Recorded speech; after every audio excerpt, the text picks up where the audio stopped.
হয় শিঙিমাৰী গাঁও বুলি ক'লেতো এইখন মোৰ নিজৰে গাঁও হয়। ইয়াত আৰু চহৰৰ কি কথা আছে, আমাৰ BPF দলৰ সভা আৰু মোৰ গাঁৱৰ হয়তো বহুত দিন পিছত গাঁৱত আহিছোঁ, এইকাৰণে মানুহখিনি শুনা পাই ওলাই আহিছে। এইকাৰণে আৰু চহাৰী কি আৰু এইটো বিপুল চহাৰী, ইয়াত ক'ব লগা নাই, এইখন মোৰ গাঁৱে হয়। ইয়াতে UPPL কেণ্ডিডেট আছে, কংগ্ৰেছৰ কেণ্ডিডেট আছে, নিৰ্দলীয় ৰাজীৱ ব্ৰহ্ম খেলিছে, কেনেকা মানে দৃষ্ট হ'ব? ইয়াত UPPL আৰু এই কংগ্ৰেছ বুলি কি আছে, ইয়াত কিবা আছে? একোৱেই নাই ইয়াত, না কংগ্ৰেছৰ ভেটি আছে না UPPLৰ আছে। সিদিনা আপোনালোকে গমেই পায়, কংগ্ৰেছৰ প্ৰেছিডেণ্ট, ব্লক প্ৰেছিডেণ্ট গোটেইখিনি আহি আমাৰ দলত জইন কৰিলে। UPPLৰ যিজন লিডাৰ আছে, এই লিডাৰৰে হোম প্ৰাইমাৰীৰ প্ৰেছিডেণ্টে যোৱাকালি আমাৰ ইয়াত আহি জইন কৰিল। গতিকে ইয়াত UPPL আৰু কংগ্ৰেছ বুলি কি কথা আছে? নিৰ্দলীয়তো বাদ দিয়ক, আজিৰ দিনত নিৰ্দলীয় কোনে ভোট দিব?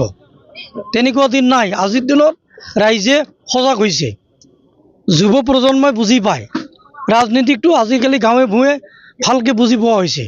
গতিকে ইয়াত নিৰ্দলীয় হওক বা কিবা হওক, BPFৰ লগত কণ্টেষ্ট নাই, BPF ওৱান ছাইডেড হৈ আছে। ফকীৰাগাঁও সমষ্টিত তিনিখন সমষ্টি লাগি আছে, দতমা, বৰুৱাঝৰা আৰু বাগমা। তিনিটা সমষ্টিত BPFৰ কেনেকা? তিনিখন জিকি যাম আমি, কণ্টেষ্টে নাই ইয়াত। তাৰ ভিতৰতে এটা দতমা, আমাৰ ৰবিৰাম নাৰ্জাৰী ছাৰ, ইয়াততো কণ্টেষ্টে নাই। আৰু আমাৰ পৰ্বতঝৰা ডক্টৰ ৰেজাউল কৰিম, আমাৰ যিখিনি ফকীৰাগাঁও পাৰ্ট আছে, আমি বিপুল ভোটত তেওঁক দি দিম। ঠিক তেনেকৈ আমি আজি যিখন সভা কৰি আছোঁ বাওকংগ্ৰী সমষ্টি, ইয়াত আমাৰ কেণ্ডিডেট ৰূপম ৰয়।